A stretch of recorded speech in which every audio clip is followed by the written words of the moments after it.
a month ago, I ran my third marathon down in Boise, Idaho. It was the famous Idaho Potato Marathon. And here are three things I learned from it. The first is that your training stops at the start line. You can't rise above the level of your training. Really, the marathon is the great equalizer.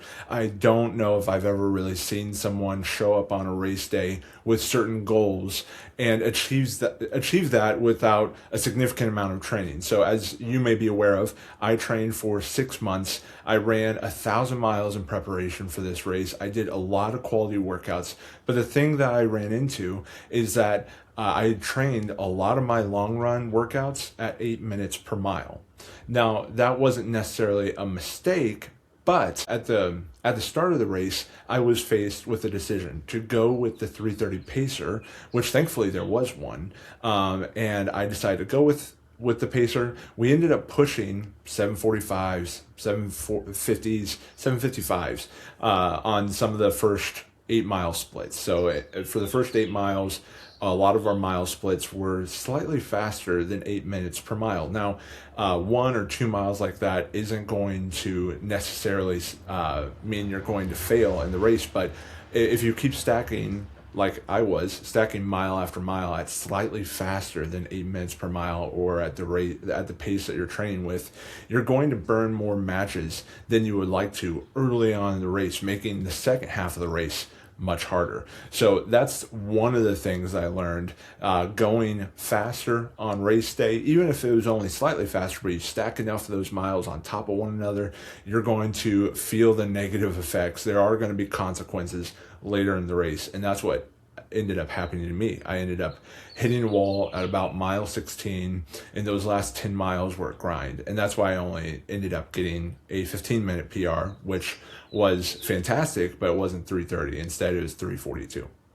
The second lesson that I learned is built off of the first one that I learned. It's to train faster than what you expect to race at. So I was talking with a coach. I don't know if he wanted me to share his name in this, but I was talking with a coach, and then after further reflection on my training and training logs, I came to the realization that I didn't train fast enough in some of my quality workouts. Now, I did do a lot of 10K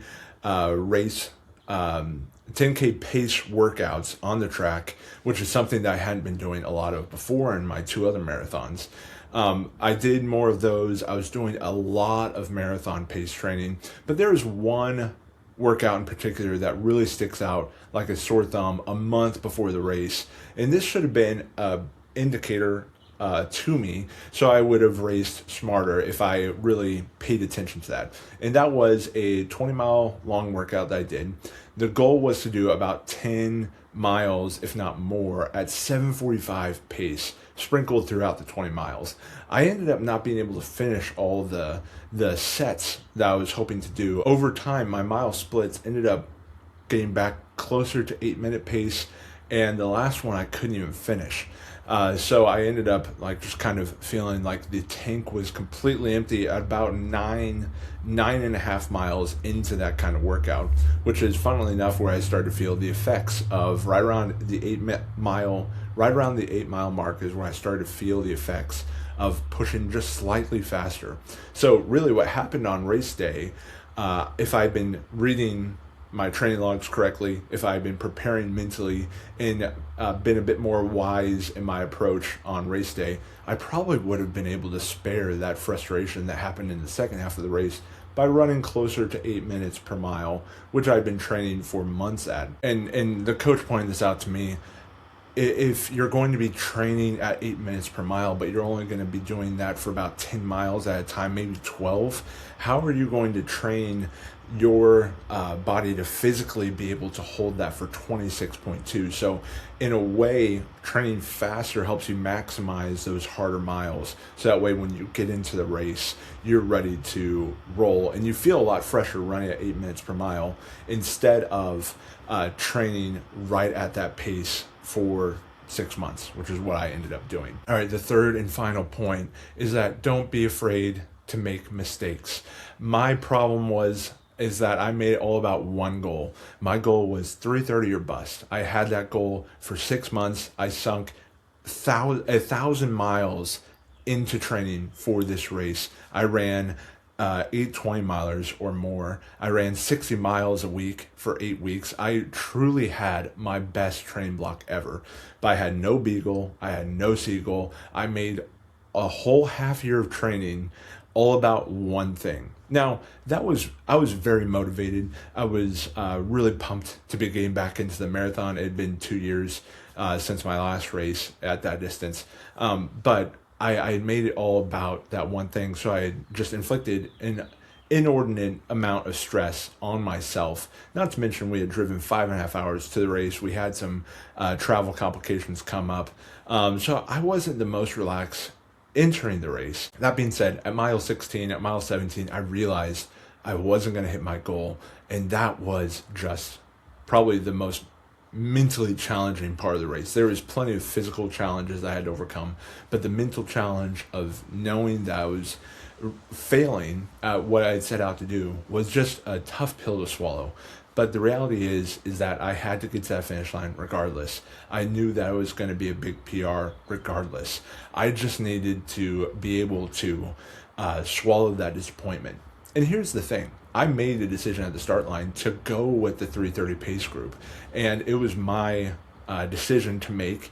And it didn't pay off. And yet it was still fun to know that part of that disappointment comes with racing marathons, which is something that I've been wanting to get back into for the last 2 years. And I was finally here. And even with that mistake, it meant that I was racing marathons. So I'm still pumped to be running this distance again. I was bummed from mile 16 to 24, but by mile 25, I was like, this is why I do it. This is why I'm committing so many miles to this distance, is because I just love it. So yeah, you come up short, but if you love it enough, it's just going to be something that will edify you for the next race.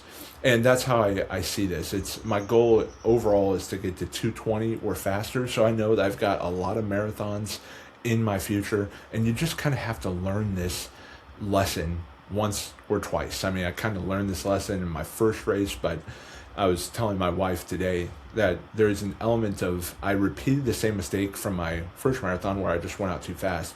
But I had trained way better for it. I had better expectations. I had better training technique. So I had higher expectations. And even though I didn't hit those, I still performed way better. So just to reflect on that first marathon, I failed by 47 minutes. My goal had been sub 4, and I went 4 hours and 47 minutes. My goal here was 3:30, and I missed it by 12 minutes. So if you think about it, not as costly of a mistake. It was still a big PR. It was a 15-minute PR. So being at 3:42, I'm happy about that. I'm still proud of it because my decision was, hey, I'm going to go race this. I'm going to send it all in today. I don't want to hold anything back. And I didn't.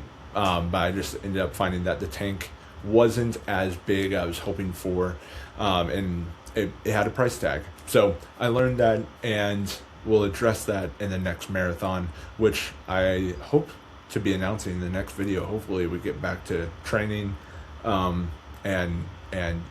more on that in the next video. I hope you found that helpful.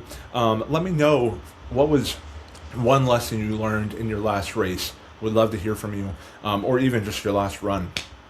It doesn't have to be a race, because you can always be improving after every run. Anyway, hope you have a great rest of your weekend, and I'll see you in the next video.